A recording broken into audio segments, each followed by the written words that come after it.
Jerome here, and I have Vanessa Gibson, the city councilwoman who's running for borough president here in the Bronx. In my boogie down Bronx, I'm from this area, 14 district here. 35 years my family's been here. I met Ms. Gibson for the first time. Ms. Gibson, what is your take on the seniors on the home? We're going to talk about another issue that's very dear to you, but the nursing homes right now, over 15,000 deaths. We've had here in the Bronx close to 1,400. What is your take on what's happening with the seniors in this whole situation? It's sad, it's really disturbing, and it's shameful. We cannot allow government to mistreat any New Yorker, and certainly older residents, our seniors, who are the fabric of our communities, have given so much so that we could be here.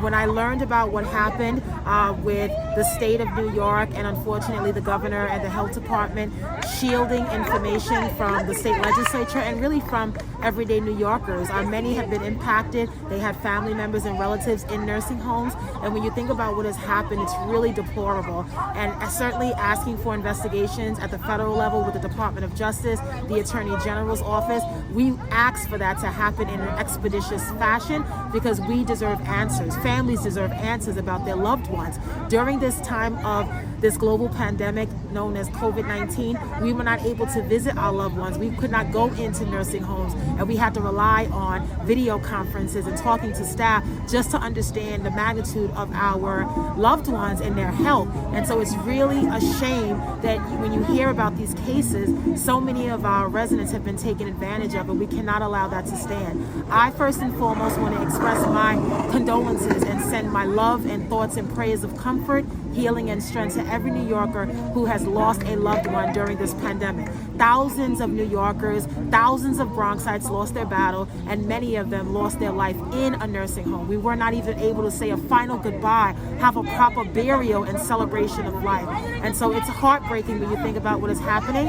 I believe in due process. I believe the process has to take course, and we have to let the authorities handle this investigation. But certainly as that happens, the state legislature and what we can do as a legislative body at the city level, what we can do to assure New Yorkers that we're supporting them. As a city council, we don't have any authority over nursing homes. Unfortunately, we have to rely on our colleagues in the state assembly and state senate. And so I stand with all of my colleagues in calling on investigations and doing everything we can to make sure that we provide access, opportunities, services, programs, and resources for all of our clients that are in nursing homes. Excellent. And the jurisdiction we know is not under city council itself. We know that, but your voice is something that, thank you, is for you. But what would be your message as a borough president, and as much as you can do to try to speak up, because obviously it's not under your jurisdiction, but it's an assembly issue.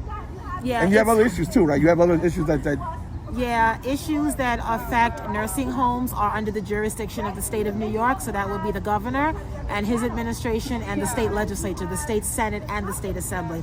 But as a local official, as a council member, as a candidate for Bronx Borough President, I could add my voice to colleagues that have spoken up about the nursing home issue, about making sure that we provide efficiency, we reduce any gaps in service and any efforts to undermine the value of our nursing home staff. And I also want to recognize the staff at nursing homes. They have been doing an incredible job. I have friends that work in nursing homes and rehab facilities, and it's not been an easy time.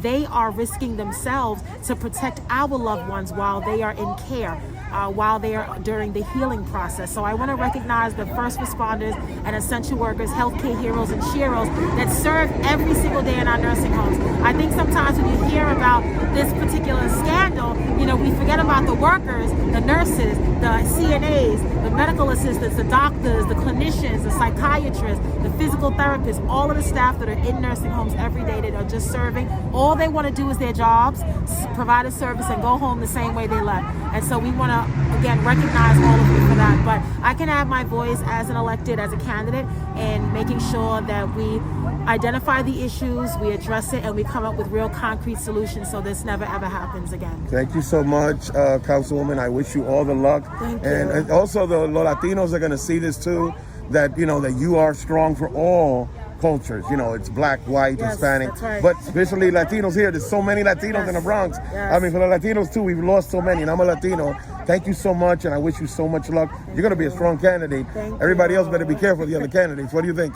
We appreciate it. We are humble. We have 8 years of experience in the city council. We are chair of the Women's Caucus, so we fight for women's equality, reproductive health. We stand up for seniors, children, veterans, our family members, domestic violence victims and survivors. We stand up for our LGBTQIA community, the transgender non-conforming, my transgender brothers and sisters. We stand up with all of you, and we've done a lot of the city council, investing in housing, economic development, small businesses, MWBE, apprenticeship opportunities, giving young people a safe space so they can put down the guns and get a job and a program and a mentoring opportunity, a vocation. They can get into school and build a trade, become the next carpenter, the next engineer. We have to do this work. We have to recognize work.